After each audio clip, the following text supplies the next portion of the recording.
déclare donc l'Assemblée ouverte. L'ordre du jour, nous verrons au point 3 le procès-verbal de l'Assemblée ordinaire du 10 mai. Au point 4, dans les messages et reconnaissances de la mairesse, à 4.1, nous parlerons de la salle de spectacle Haute-Côte-Nord. À 4.2, la Semaine québécoise des personnes handicapées. À 4.3, l'opération Enfant Soleil. À 4.4, la fête nationale. À 4.5, la journée mondiale de lutte contre la maltraitance des personnes aînées. À 4.6, la SOPFIM. Et on va ajouter à 4.7, reconnaissance à M. Camille Bouchard. Au point 5, dans le bloc incendie, à 5.1, nous verrons le rapport du conseiller M. Foster. À 5.2, la nomination d'un directeur. À 5.3, la nomination d'un chef aux opérations. Et à 5.4, une démission de pompier. Dans le loisir et sport, au point 6, nous verrons le rapport de la conseillère, Mme Gina Leroux. Au point 7, en développement culturel et social, le rapport de la conseillère, Mme Joanne Gagnon.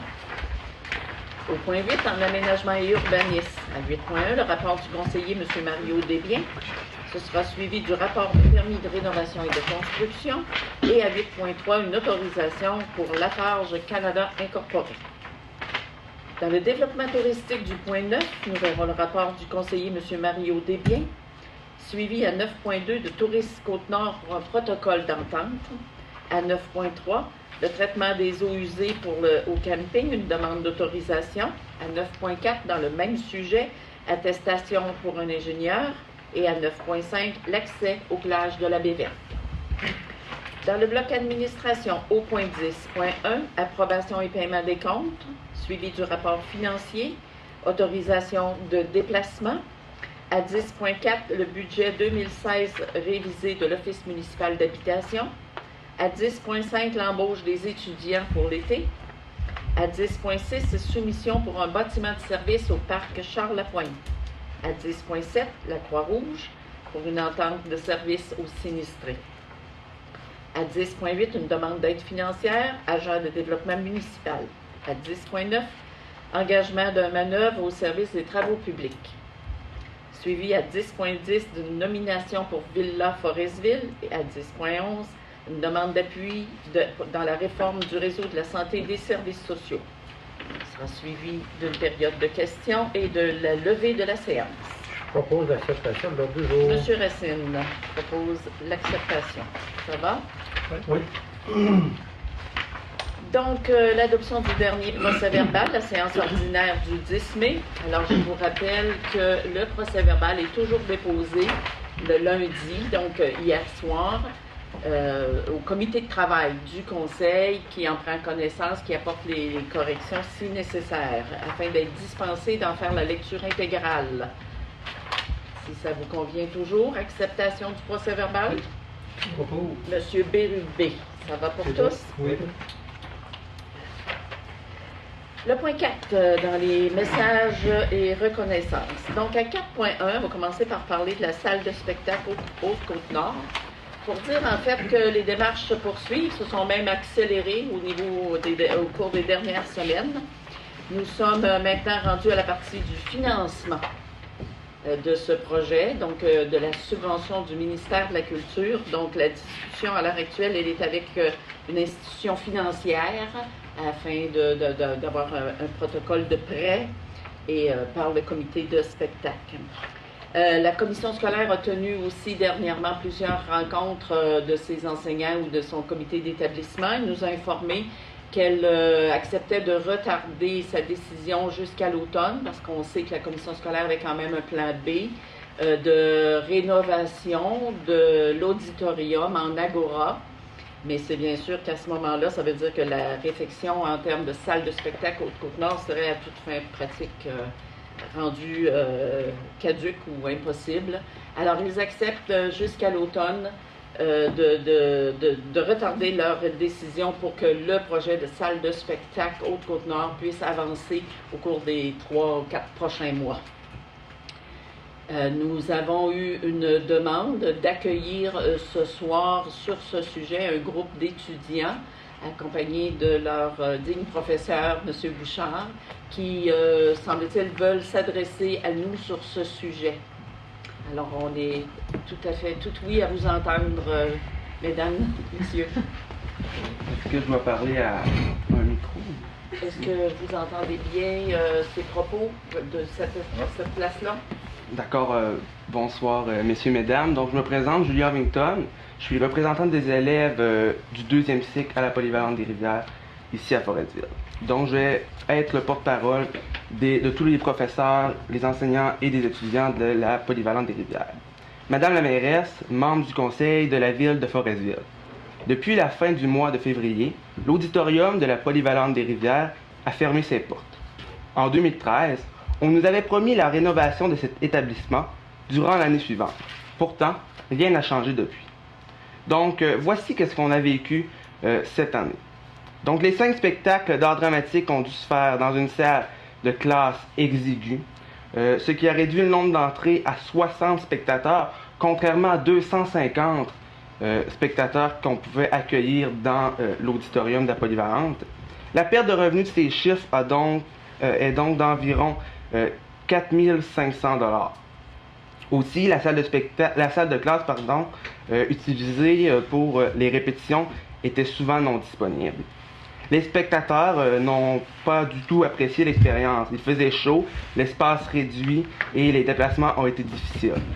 Les étudiants de 5e secondaire, responsables de primaire en spectacle, ont dû tenir les représentations dans la cafétéria, dépourvues de scène, de coulisses et de sièges. L'aspect technique était réellement différent. Les enfants étaient déçus de ne pas vivre l'expérience de la scène de l'auditorium. Et aussi, Primaire en spectacle avait pour but de financer notre bal. Et encore, ici, nous avons subi des pertes financières. C'est donc peu avantageux. Mais au-delà des aspects techniques et économiques, la fermeture de l'auditorium a causé un grand vide chez les étudiants et dans la population. Car il ne faut pas oublier que l'auditorium est la salle de spectacle pour l'ensemble de Forestville et bien sûr de la Haute-Côte-Nord. Lorsque nous entrons dans ce lieu rassembleur, nous ressentons une ambiance et une énergie indescriptibles. Un auditorium rénové inciterait davantage les citoyens à y venir et en être fiers. Une nouvelle salle de spectacle participerait à l'amélioration de la qualité, bien sûr, de la vie des Foresvillois. Le projet de rénovation est nécessaire et doit être exécuté dans les plus brefs délais. L'auditorium a été un moteur culturel pendant 40 ans. Pourquoi pas ne le serait-il pas pour les 30 prochaines années? Vous avez l'occasion de rendre ce projet accessible. Allez-vous laisser passer une si grande opportunité? Vous détenez une partie de la réponse. Les étudiants et les professeurs de la Polyvalente des Rivières. Merci. Merci. Oui. Vous aviez une pétition, Bien sûr, je pense, donc. qui accompagnait le tout. Je vais aller l'accueillir. Donc, c'est une pétition que tous les jeunes et les étudiants de la Polyvalente ont signée. Parfait, merci.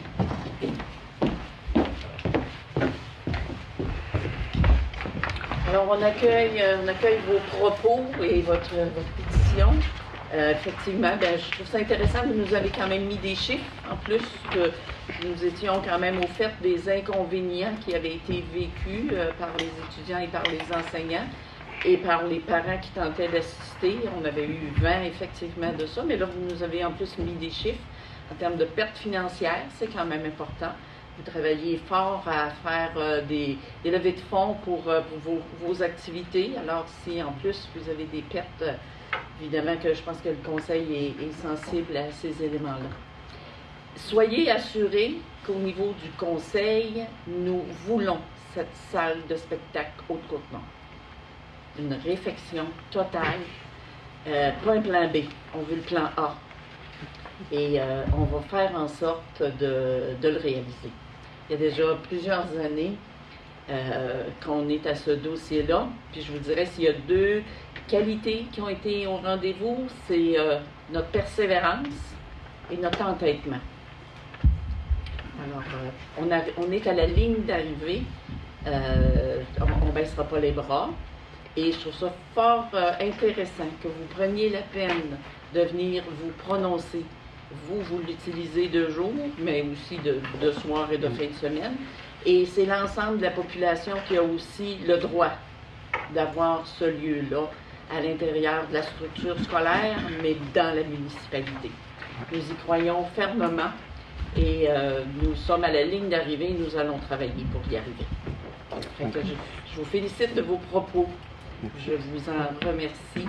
Et puis, vous allez voir le suivi, c'est bien évident. Merci beaucoup. Merci.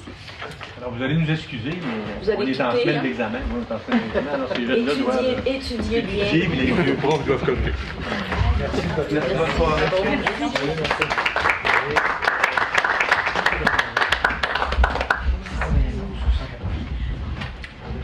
À 4.2, donc, pour le retour à notre ordre du jour, la Semaine québécoise des personnes handicapées, malgré un petit peu de retard, c'était du 1er au 7 juin dernier, c'était la Semaine québécoise des personnes handicapées, qui en est à sa 20e édition. Le thème cette année, Ensemble, bâtissons une société plus inclusive. C'est dans ce sens donc que la ville de Forestville s'inscrit dans cette attitude positive, évidemment, de créer un milieu qui fait une place à tous, quels que soient l'âge et les conditions de vie, donc une place à tous, et on invite l'ensemble de la population aussi à y contribuer. À 4.3, dans l'opération Enfants Soleil, alors la ville de Forestville a prêté ses locaux et ses équipements pour le Téléthon qui avait lieu le 5 juin dernier, ici, donc à l'Hôtel de Ville. Les bénévoles ont reçu des dons de 9h à 22h dans la journée. Ils ont ramassé 3 391,05 $, dans les dons au téléphone, des gens qui se sont présentés aussi à l'Hôtel de Ville ou qui ont bien sûr fait des transactions par guichet automatique. Alors c'est vraiment un remerciement à toute la population de Forestville, mais aussi des municipalités de Longueuil à Colombier, parce qu'il y avait aussi des bénévoles d'un peu partout.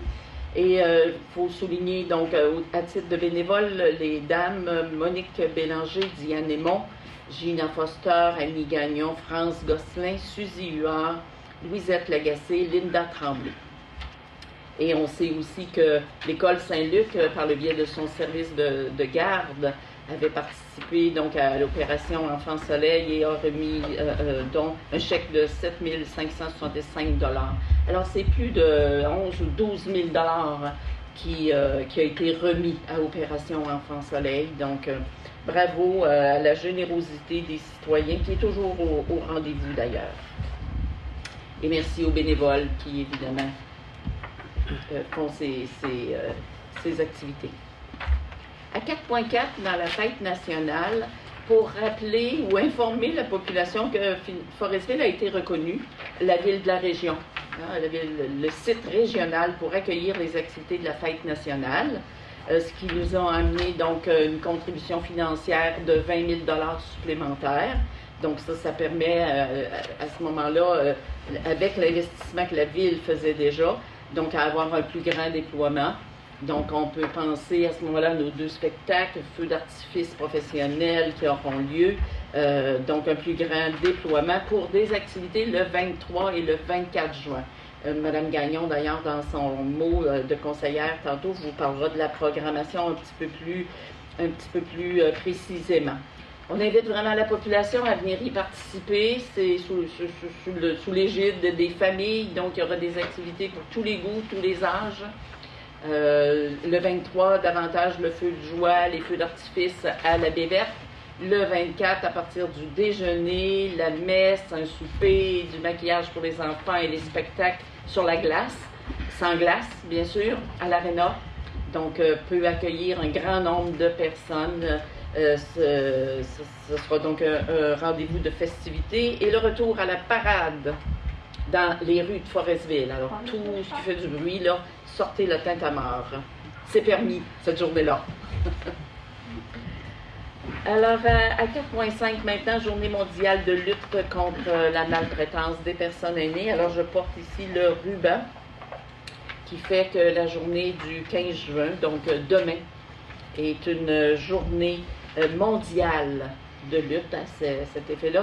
Donc, l'Organisation mondiale de la santé, depuis 2006, a décrété le 15 juin cette journée particulière qui vise à sensibiliser l'opinion publique sur le phénomène inacceptable de la maltraitance à l'égard des aînés.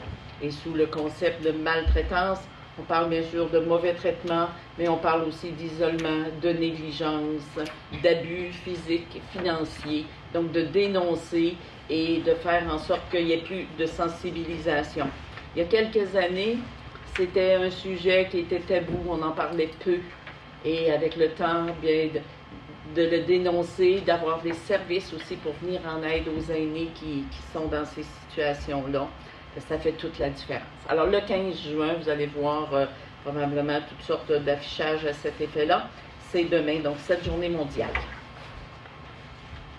À 4.6, la SOPFIM, donc depuis samedi dernier, donc le 11 juin, la SOPFIM est avec les avions d'arrosage est ici à Forestville. Ils ont débuté. La température les a ralentis évidemment un peu.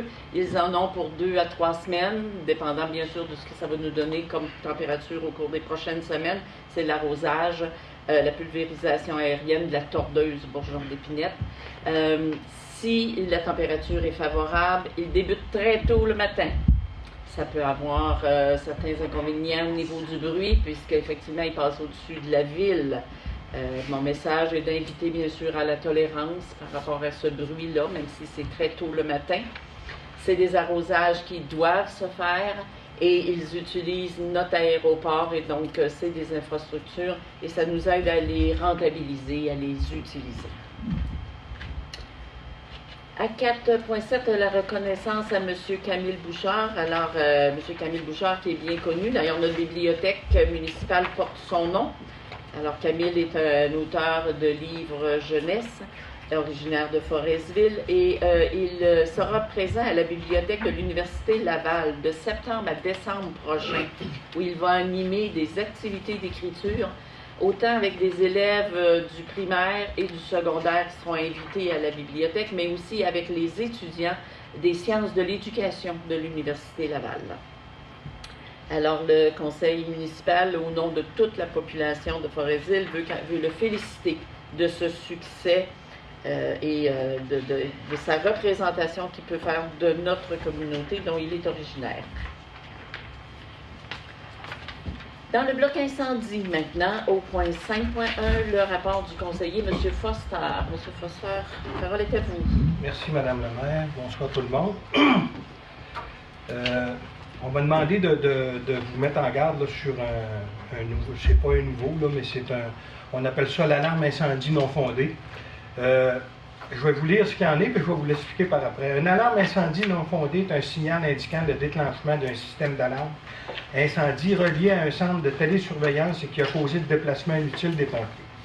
Si vous êtes certain que l'alarme est non fondée, vous disposez de 90 secondes pour composer votre code d'accès afin d'annuler l'alarme et d'éviter les transmissions au centre de télésurveillance.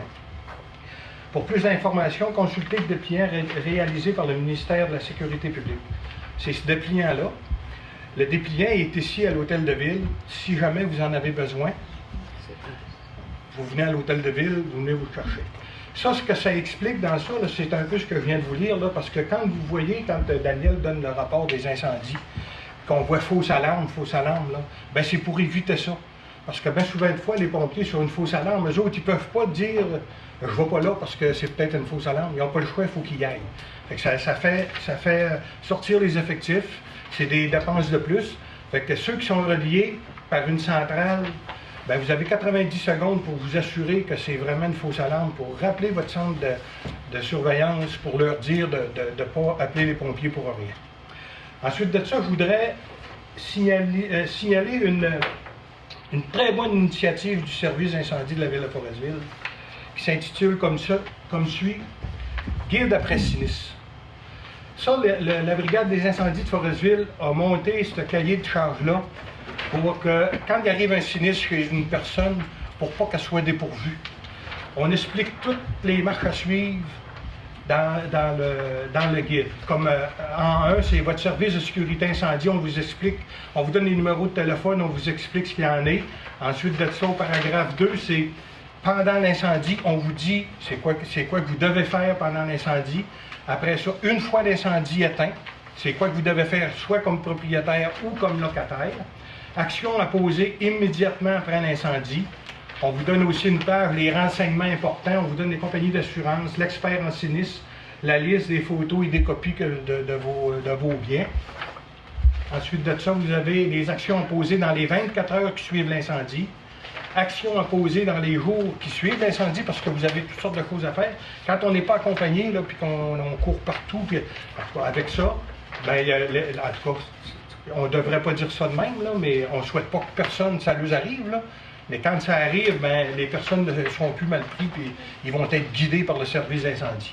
On a 9 actions à prendre pour le propriétaire à la suite de l'intervention.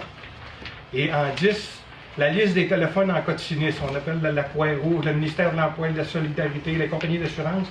Toutes les adresses e-mail qui sont inscrites avec les numéros de téléphone. En tout cas, moi, je félicite la brigade des incendies pour ça parce que, en tout cas, moi, j'ai connu ça il y a 3 ans quand mon garçon passait au feu. Puis je peux vous dire une chose que c'est pas drôle quand tu sais pas où te garrocher puis quoi faire après, là. En tout cas, moi, je les félicite énormément puis j'espère que ça va servir à... On n'espère pas que ça serve à du monde parce qu'il va arriver des malheurs, là, mais ceux-là à qui ça arrivera, ben, au moins, ils ne seront pas dépourvus. C'est tout, Mme la maire. Merci beaucoup. Au niveau de 5.2, une résolution pour la nomination de directeur. Donc, attendu que M. Martin Bouchard a été engagé le 20 août 2012 à titre de chef aux opérations. Attendu qu'il assume l'intérim à titre de directeur du service des incendies depuis le 27 octobre 2014. Attendu que le comité de l'entente intermunicipale de la ville de Forestville recommande sa nomination de façon permanente. Il est résolu de procéder à la nomination de M. Martin Bouchard à titre de directeur du service des incendies de la ville de Forestville et de m'autoriser, de même que le directeur général, à signer le contrat à intervenir avec celui-ci dont les conditions et les modalités de travail y seront inscrites. Proposé, M. Foster. Ça va pour tous? À 5.3, nomination maintenant du chef aux opérations. Attendu que M. Michel Canuel a été engagé le 8 septembre 2009 à titre de pompier. Attendu que celui-ci assure l'intérim à titre de chef aux opérations depuis le 10 novembre 2016. Attendu que le comité de l'entente intermunicipale de la ville de Forestville recommande sa nomination de façon permanente. Il est résolu de procéder à la nomination de M. Michel Canuel à titre de chef aux opérations du service des incendies de la ville de Forestville et de m'autoriser, de même que le directeur général, à signer le contrat à intervenir avec les conditions et modalités de travail. Il y a une petite correction, là, c'est le 10 novembre 2015. Oui, 16, le contrat arrivé. Merci. Proposé, M. Foster. Ça va pour tous? À 5.4, une démission, la pompière, Mme Dominique Lapierre, qui était dans la division de Longue-Rive, qui était entrée en fonction en 2012, qui nous quitte et on la remercie de ses services. Proposé, Mme Lheureux. En loisirs et sports, dans le bloc 6, le rapport de la conseillère, donc Mme Lheureux. Merci, Mme la maire. Bonsoir tout le monde. Donc, je vous invite encore ce mois-ci à vous inscrire à des cours de natation ainsi qu'au camp de jour. Donc, le début des activités le 27 juin 2016, donc dans quelques jours. Il est important de s'inscrire au camp de jour et au cours de natation au complexe Guy Ouellette ou à téléphoner au 418-587-4482 pour de plus amples informations. Et il y aura toujours le tournoi de balle donnée qui va se dérouler du 30 juin au 3 juillet au parc Charles-Lapointe. Donc, j'invite la population à bien vouloir s'y présenter en grand nombre. Merci, c'est tout pour moi. Merci, Mme Lheureux. Au point 7, dans le développement culturel et social, maintenant à 7.1, le rapport de la conseillère, Mme Joanne Gagnon. Merci, Mme la maire. Bonsoir tout le monde. Alors, comme Mme Anctil le disait tout à l'heure, la semaine prochaine, on va avoir une grosse Saint-Jean, donc je vous fais part de l'horaire. Alors, c'est ça, la conférence de presse annonçait les activités qui a eu lieu le 6 juin dernier. Donc, jeudi le 23 juin 2016, au site du camping de la Baie Verte, à compter de 20h, Audrey et Maxime Bouchard, chansonniers. À 21h, il va y avoir un feu de joie. 22h, des feux d'artifice. Puis je peux vous dire que c'est pas des petits feux d'artifice qu'on achète au dépanneur. Et à 1h30, ça va être la fin des activités et fermeture du site. L'accès est gratuit pour tous, service de navette disponible. Aussi, qui est important, qu'on va tolérer aucune bouteille au niveau soit de la liqueur, de l'alcool ou des choses comme ça, de la bière. C'est sous forme de canettes. Activité annulée en cas de forte pluie, ça, on n'a pas le contrôle là-dessus. Vendredi, le 24 juin, au site du complexe Guy Ouellet et sous le chapiteau, à 8h30 jusqu'à 10h30, ça va être le brunch de l'Association des pompiers et parents secours. De 9h à midi, il va y avoir de maquillage ou airbrush. De 11h à midi, c'est la messe avec notre curé, M. Irénée Girard. De midi 15 à 13h15, la parade Tintamarre dans les rues de Forestville. De 13h à 16h, les producteurs d'énergie pour les jeux d'enfants. Les jeux pour enfants, pardon. De 13h à 17h, des jeux gonflables. De 14h à 15h, c'est un atelier de Zumba. De 17h à 18h30, souper michoui de la mairesse, c'est le billet obligatoire, sont en vente, si je ne me trompe pas. De 19h à 20h30, le spectacle de Madame Moustache. De 20h40 à 21h, c'est le discours patriotique et le salut au drapeau. De 21h30 à 23h, le spectacle de Zébulon. Et 23h45, fin des festivités et fermeture du site. Cet horaire-là, vous pouvez la voir sur la page Facebook de la ville de Forestville. Aussi, pour le comité de spectacle, le jeudi, le 7 juillet, à la salle du congrès Joe Marino de l'Éconologe, à compter de 20h, pour les amateurs de country, on va accueillir l'artiste Véronique Labbé. Manquez pas ça. Et dimanche, le 10 juillet, toujours à la salle Éconologe de Forestville, le gagnant de la voix, Kevin Bazinet, sera à Forestville à compter de 20h. Alors, j'espère que les gens vont venir nous encourager. Merci. Merci, Mme Gagnon. En aménagement et urbanisme maintenant, au bloc 8, donc à 8.1, premièrement, le rapport du conseiller, M. Mario Desbiens. Merci, Mme la maire. Bonsoir tout le monde. Le concours de Maison Fleurie. Le concours de Maison Fleurie sera de retour cette année afin de récompenser les efforts de propreté et d'embellissement des citoyens. Présentement, je ne peux pas vous donner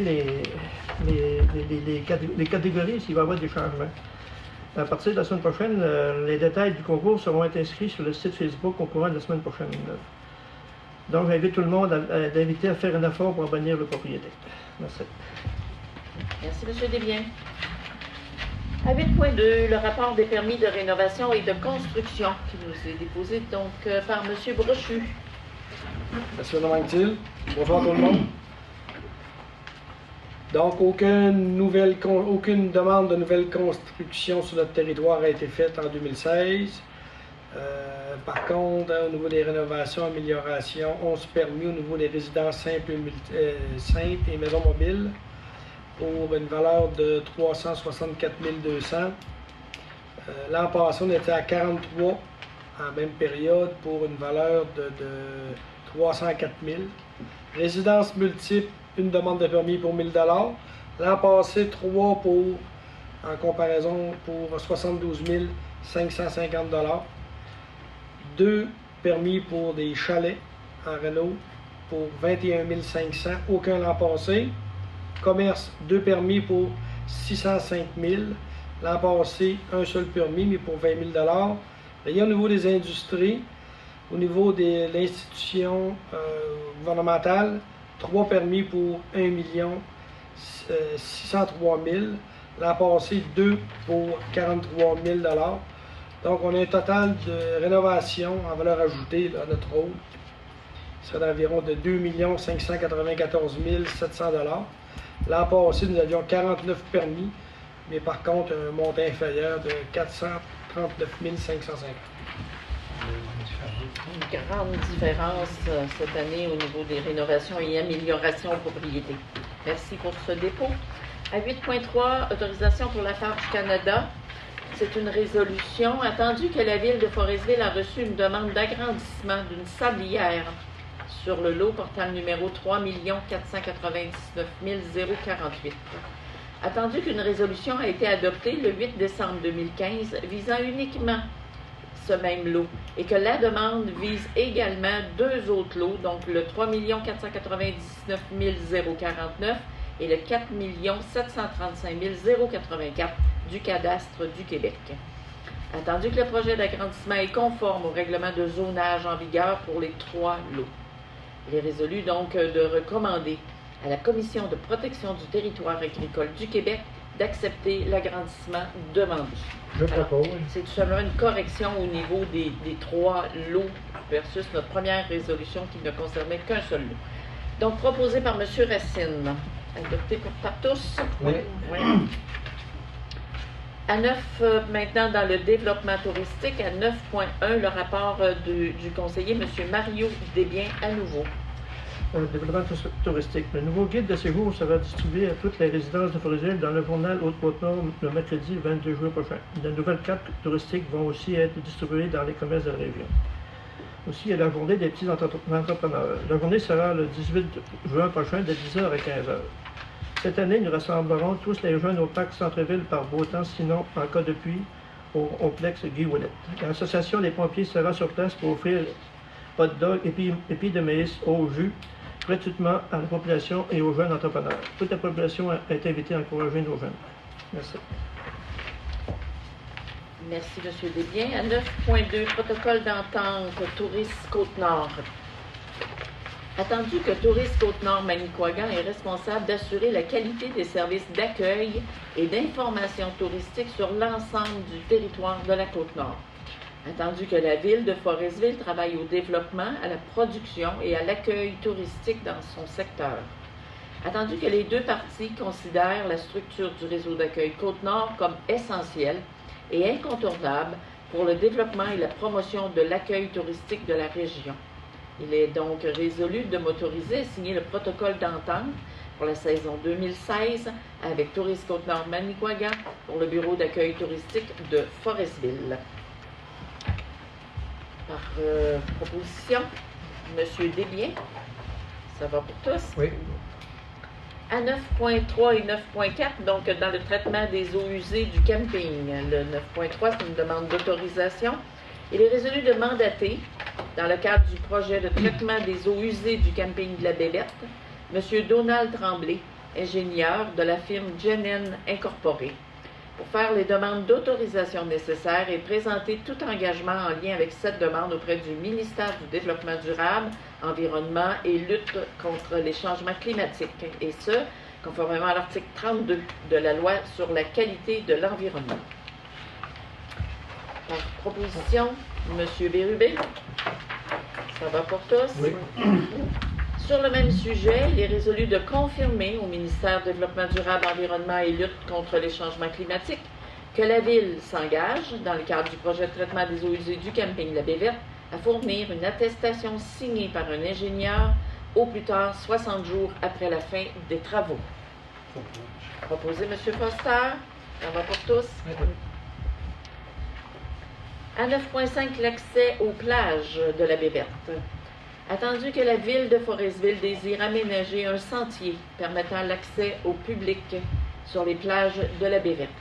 Attendu que l'accès est situé sur les terrains appartenant à Boralex Énergie, société en commandite. Attendu qu'il y a lieu de signer une entente jusqu'au 1er janvier 2026, renouvelable par période de 10 ans, après négociation entre les parties. Attendu que la Ville de Forestville assumera l'entière responsabilité des infrastructures qui y seront installées. Il est résolu donc de m'autoriser, ou le directeur général, à signer cette entente à intervenir donc entre la Ville et Boralex Énergie. Proposé par Mme Gagnon. Ça va pour tous? On va au bloc administration maintenant. À 10.1, l'approbation et le paiement des comptes. Je le rappelle, les comptes sont tous déposés en comité de travail le lundi précédent à l'Assemblée. Donc, ce fut fait hier soir, analysé ligne par ligne et commenté. Les transactions sont ici disponibles auprès de notre directeur et greffier. Donc, s'il n'y a pas d'autres questions, approbation donc, de ces comptes. La résolution a attendu qu'une copie des listes de comptes payés par prélèvement bancaire, par chèque et des comptes à payer ont été distribués à chaque membre du Conseil, que tous déclarent en avoir pris connaissance. Attendu que le secrétaire trésorier a fourni tous les documents et explications à la satisfaction de ceux-ci et atteste que la municipalité dispose des crédits suffisants pour les fins auxquelles les dépenses sont projetées. Il est résolu d'approuver les listes de comptes payés par prélèvement bancaire, par chèque et d'autoriser le paiement des comptes, le tout en accordant une dispense de lecture intégrale pour un total, donc ce mois-ci, de 643 118 et 75 sous. Proposé, Madame Leroux. Ça va pour tous? Ça n'a pas d'autres questions à ce sujet? À 10.2 maintenant, le dépôt par M. Brochu du rapport financier à ce jour. Non, au 31 mai, quelques jours. C'est le rapport financier au 31 mai. Absolument. Oui. Donc, au niveau de l'administration, jusqu'à date, nous avons utilisé 260 955 $ sur un budget de 833 862. Donc, présentement, on utilise 31 %. Pas le bon chiffre. Excusez-moi, mais pas le bon chiffre. C'est pas mon rapport de hier. C'est pas le bon rapport? Non, on est à 42 %. C'est pas bien. C'est 31 %. On est à 42. Je crois que c'est le rapport de hier. L'emmener, Excusez-nous, on n'a juste pas la bonne feuille devant nous. Oui, parfait, d'accord. 31 mai, OK? OK, on reprend? On va vous donner les bons chiffres après. Les bons documents. On va bien. Ça, c'est pas c'est sûr. Oui, allez-y. Les finances vont bien, mais la présentation va pas bien. OK. Niveau de l'administration générale, 321 798. Je m'en étais aperçu, je suis mes affaires. C'est bien, c'est bien. Sur 833 862, donc on utilise jusqu'à date 39 % ce qu'on a utilisé, sur un ratio normalement de 42 %. Sécurité publique, 401 427 $, sur 1 078 632. Nous sommes à 37 % de ratio d'utilisation.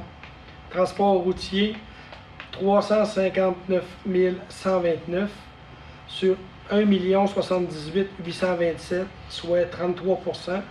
Hygiène du milieu, 363 173 sur 976 542, donc 37 % d'utilisation. Urbanisme et mise en valeur, 158 423 $ sur 441 547, donc 36 % d'utilisation. Loisirs et culture, 278 160 sur 824 075 prévus, donc 34 % d'utilisation. Frais de financement qui sont actuellement à 42 076 sur un budget prévu de 138 900. On est encore sous le seuil, donc à 30 %. Nos dépenses totales, 1 924 186 sur un budget de 5 372 385 pour 36 % sur un ratio de 40 prévu, donc de 42 %. Donc on est environ à 6 % là, sous nos prévisions budgétaires. Okay. Donc c'est un dépôt. À 10.3, dans les autorisations de déplacement, donc le 9 mai dernier aux Escoumins, M. Brochu et moi-même, nous sommes déplacés pour une réunion du schéma de couverture de risque en incendie qui est en voie de rédaction. Ça va très bien, ça va très bien. Donc, proposé par M. Foster, merci. À 10.4, pour l'Office municipal d'habitation, il est résolu d'adopter le budget révisé de l'Office municipal d'habitation pour l'année 2016, tel que demandé. Ce budget prévoit une augmentation de 391 400 $ au poste budgétaire avance temporaire, remplacement, amélioration et modernisation, pour un total de 401 100 $. C'est une formalité. Puis la Ville doit entériner le budget de l'ONH. Par proposition, Mme Gagnon. Ça va pour tous? Oui. L'embauche d'étudiants pour l'été. Donc, on a une belle sélection qui a été faite. Plusieurs de nos étudiants ont trouvé emploi. Ça doit être accepté donc par voie de résolution. Les recommandations des différents comités de sélection pour engager les étudiants suivants pour la période estivale. Il est également résolu de prendre les sommes nécessaires à même le budget d'opération de la Ville. Donc, pour les camps de jour, Mme Stéphanie Gagnon-Baudouin, Laurie Deschênes, Geneviève Nicolas et Marina Ouellette, à titre de monitrice. Pour la piscine municipale, Mathieu Boucher, Cassandra Légaré, Mélodie Légaré, Olivier Mercier, Gabriel Salvetti et Anthony Desbiens. Au tourisme, au bureau d'accueil et au camping, Coralie Duchard et Tommy Racine. Aux travaux publics, Stéphane Robert, Michael Charret et Anthony Charret. Alors, on lui souhaite la bienvenue, une belle période de travail avec nous. Donc, embauche par résolution proposée par Mme Lheureux. Ça va pour tous? Oui. À 10.6 maintenant, concernant le bâtiment de service au parc Charles-Lapointe. Le 20 mai dernier, à 10h30, M. Daniel Brochu, directeur général, Mme Lison Huard, greffière adjointe, ont procédé à l'ouverture des soumissions pour le projet bâtiment de service parc Charles-Lapointe, en présence du public.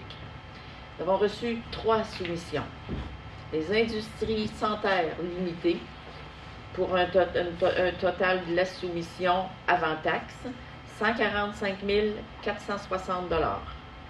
Construction SR Incorporée, 152 152,96 sous.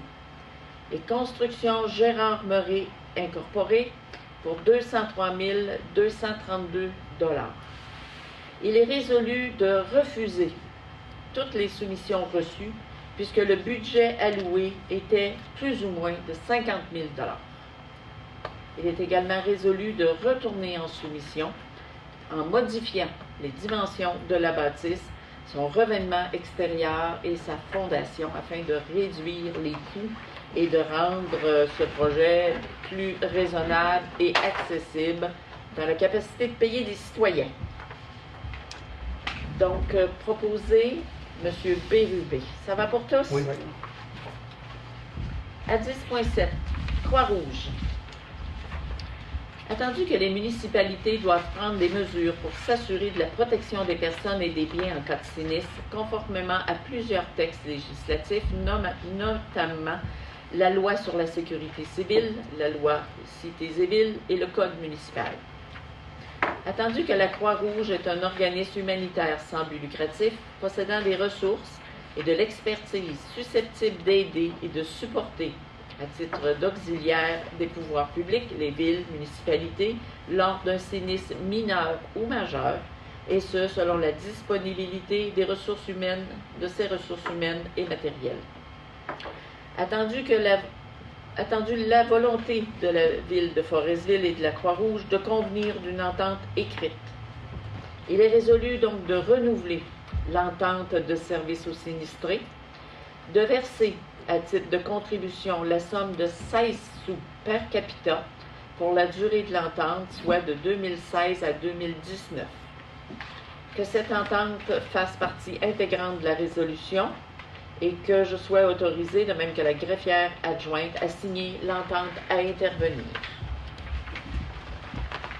Proposition, M. Racine, ça va pour tous? Oui. 10.8, agent de développement municipal, demande d'aide financière.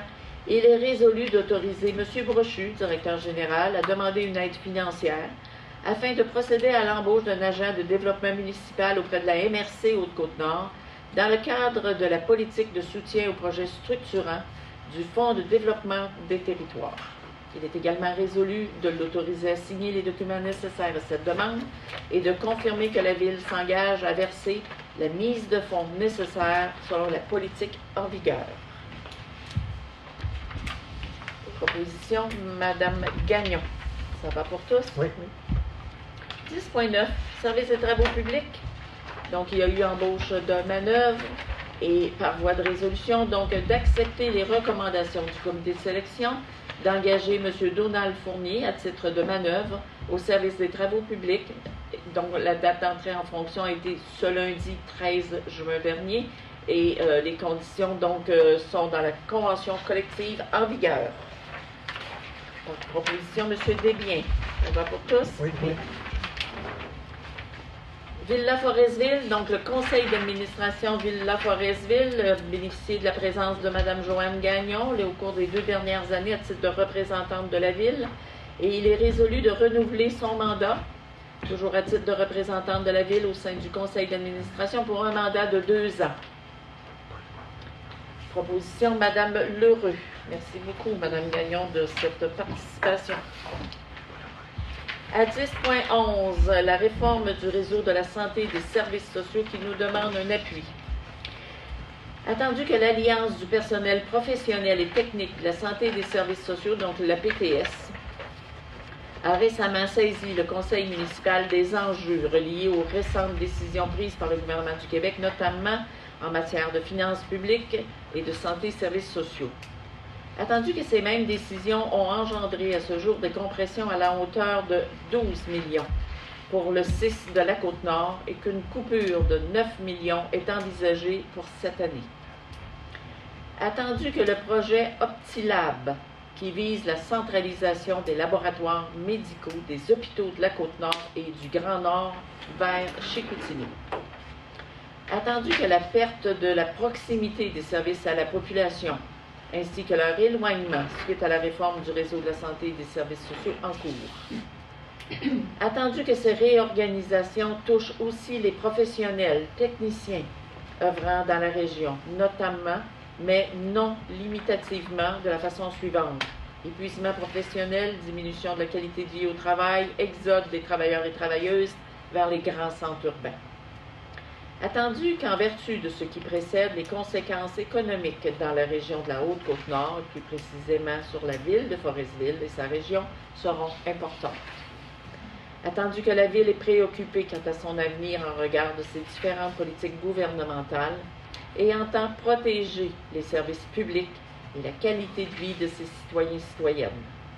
Il est donc résolu que le conseil municipal de la ville de Forestville appuie les démarches de la PTS afin de protéger les acquis, les emplois, ainsi que la qualité de vie et les services offerts à la population de la ville de Forestville et de la MRC de la Haute-Côte-Nord. Proposition de M. Foster. Ça va pour tous? Oui. Donc, ceci met fin au sujet qui était à l'ordre du jour. On est maintenant à la période de questions des citoyens. Oui, tantôt, Madame Kennedy. Oui, j'avais une question concernant là, le guide après sinistre. Donc, ça, c'est vraiment l'œuvre exclusive et complète du service incendie.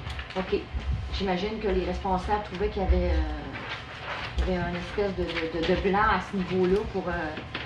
Ben, les gens se trouvaient démunis quand il y avait des incendies ou des sinistres, puis ils ne savaient pas où se garrocher, ils ne savaient pas, à force d'avoir des interventions, ben, on entend toujours la même chose. Fait que il y a des personnes qui se sont mis à réfléchir puis à pondre de ce que je vous ai présenté à ce soir. OK. Vous avez un service incendie dynamique? Oui. On est bien contents. On est fiers. Après ça fait longtemps qu'on le dit. Non, c'est bien. Il y en a qui ne nous croient pas encore, mais c'est réel. Effectivement, après les vignettes aussi, hein, Oui, le mois vrai. passé, il était question des vignettes et j'en ai entendu parler d'ailleurs des vignettes un peu partout et je pense que ça va être quelque chose de très, très, très apprécié. Ben oui. Et le service des incendies disait, ben, quand la personne vit un sinistre, ben, il y a peut-être des choses qu'elle risque d'oublier, puis un aide-mémoire, puis il y a des conseils aussi, je dirais plus psychologiques, de comment reprendre une vie normale après, évidemment, de grandes émotions qui traînent pendant des semaines et des mois. Peut-être, oui, vous en remettez une copie d'ailleurs. On a encore des corrections à lui faire là, pour le document final, mais c'est afin de mieux supporter, guider les sinistrés. Très bien.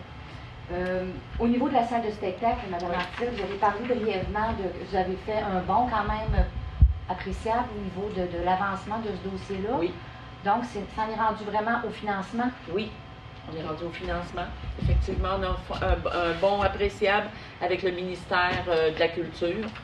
Et effectivement, on est dans le montage, on n'est plus dans le montage financier, on est dans le financement avec l'institution bancaire. OK. Donc, ça s'en vient. Bien, écoutez, il nous reste quelques conditions évidemment attachées, mais on déploie toute l'énergie et toutes les convictions et les arguments pour y arriver. Quand on dit on est à la ligne d'arrivée, je pense que c'est plus que vrai maintenant. Vous avez parlé, Mme Gagnon a parlé tout à l'heure des fêtes de la Saint-Jean. La semaine dernière, il m'est venu une question après l'événement, après votre point de presse. Je me demandais comment ça se fait que la ville de Forestville n'a jamais été l'hôte de ces fêtes régionales-là. C'est quoi le processus? Est-ce que c'est vous qui avez fait une demande auprès du comité de la fête nationale ou c'est vraiment eux qui ont l'entière décision de la ville hôte? Oui, c'est eux qui décident.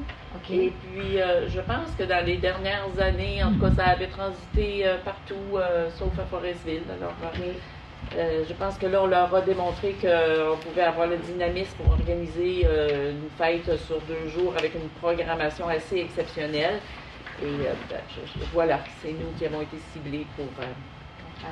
L'aménagement de la baie verte, ça va se faire cette année? Oui. OK.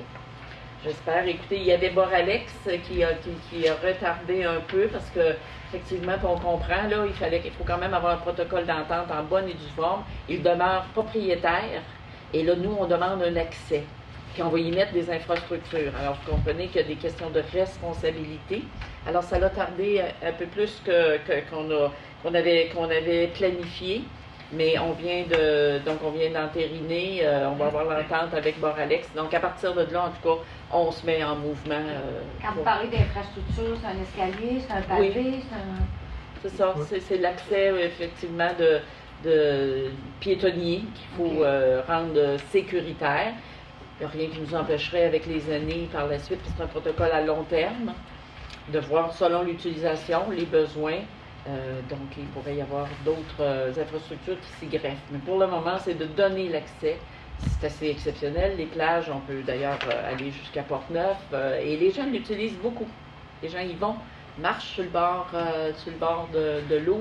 Alors, il faut rendre ça sécuritaire. Et nous, il faut s'en servir comme un attrait exceptionnel dans le développement touristique, mais dans la qualité de vie de nos citoyens aussi. D'accord. Si c'est possible de m'envoyer, M. Brochu, les résolutions. Avec plaisir. Oui, Mme Tremblay? Moi, je suis allée à la réunion avec le comité, le comité d'école pour la salle de spectacle.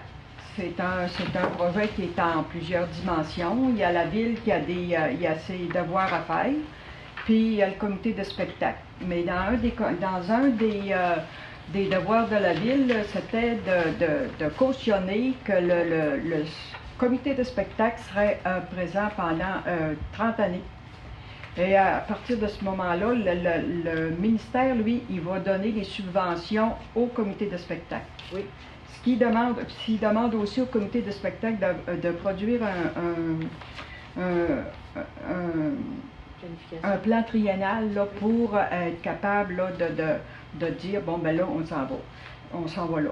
C'est-tu tout en marche? C'est-tu encore en projet? Parce que il y avait une réunion ce soir du comité de parents avec l'école, puis ils ont fixé au 30 septembre avant de dire à la commission scolaire, ben là ça ne fonctionne pas avec le plan A, on va prendre le plan B. Mais on a quand même demandé une date fixe, le 30 septembre. C'est notre date limite. Oui, c'est ça. Fait que nous autres, on est bien optimistes pour le plan A. Mais, on travaille pour le plan A, oui. Qui est la réflexion complète. Oui. Le plan B, c'est la transformation dans un agora. Donc, à ce moment-là, ça veut dire qu'elle ne servirait qu'aux élèves. Oui, c'est ça. C'est ça le projet. Parce que là, le ministère, lui, il y a quelques millions de prêts là, pour être capable de rénover ça, de rénover la salle de spectacle. Ministère de la Culture. Sauf que si c'est juste un agora pour les élèves, là, ça va être un montant qui va être pas mal à 200 quelques mille. 260 000. Ça serait 3 à 4 millions. C'est 2 millions. 2 millions. Le montage financier, je veux juste le rappeler, il y a 200 000 d'engagement de la ville de Forestville, il y a 200 000 de la commission scolaire, il y a 1,6 million du ministère de la Culture et des Communications du Québec, et il y a Patrimoine Canada, donc fédéral, qui contribuerait aussi pour 780 000 et quelques dollars. Il semble que les montants du ministère soient déjà tout réservés. Oui. Il reste le local à faire ses devoirs. C'est ça. C'est ce qu'on précisait tantôt, le ministère de la Culture, donc le 1,6 million. Lui, il est prêt à l'engager. On est rendu à avoir une institution financière, parce que le ministère garantit cet argent-là, mais il faut qu'elle soit empruntée à une institution financière pour faire la transaction. Par le comité de spectacle. Par le comité de spectacle. Puis le rôle de la Ville, c'est de garantir qu'il va y avoir un comité de spectacle pendant 30 ans. Et de supporter le comité de spectacle s'ils vivent des difficultés. Puis à ce moment-là, le ministère il va verser pendant ces 30 années-là une subvention au comité de spectacle. Exact. Qui va rembourser l'institution financière qui va lui avoir avancé l'argent pour payer ses factures. Parfait. C'est ça. C'est pas 30 ans, c'est 20 ans. 20 ans? 20 ans. C'est bien parfait. Et bien sûr que, comme on parle d'un investissement majeur, le ministère de la Culture, effectivement, demande au comité de spectacle, si vous avez cette salle rénovée, quelle est votre planification pour les 3 prochaines années de spectacle? Parce que c'est sûr qu'ils veulent que ça donne accès autant à des spectacles ou des aspects culturels pour la jeunesse, pour les adultes, les arts de la scène, la musique, etc. Fait que dans une planification, le comité de spectacle, dans le fond, donne Au point de vue touristique aussi, au point de vue touristique, ça serait rentable parce que, vois-tu, Québec, Montréal, les chicanes pour avoir les plus beaux spectacles. Fait que nous autres, on en avait de notre côté, ça serait rentable aussi au niveau touristique. Puis pour nos jeunes, c'est bien important. Parce que on a entendu les propos autant des jeunes de l'école tantôt, mais c'est le débat aussi, je pense, de l'ensemble de la population depuis les dernières années. La culture, ça fait partie de la vie d'une communauté, mais la salle qu'on a pour faire des spectacles, faire des productions, évidemment, on le sait, elle a été fermée. Fait que, voilà. Alors, on travaille dans ce projet-là. Est-ce qu'il y a d'autres questions pour nous? Ça va? Ah oui, pour l'Aquarouge, 16 cents, ça veut dire combien ça en montant, en argent? 16 cents par capita. Oui, ça veut dire que ça... Multiplié par 3200 quelques, 300 quelques, là, on va prendre une mesure précise. Il compte, mais c'est pas une calculatrice. Il n'est pas capable de calculer ça par cœur. Oui.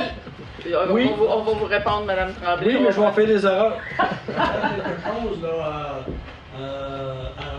le bord de l'asphalte en face, là, sur Madame Minou-Westin, là.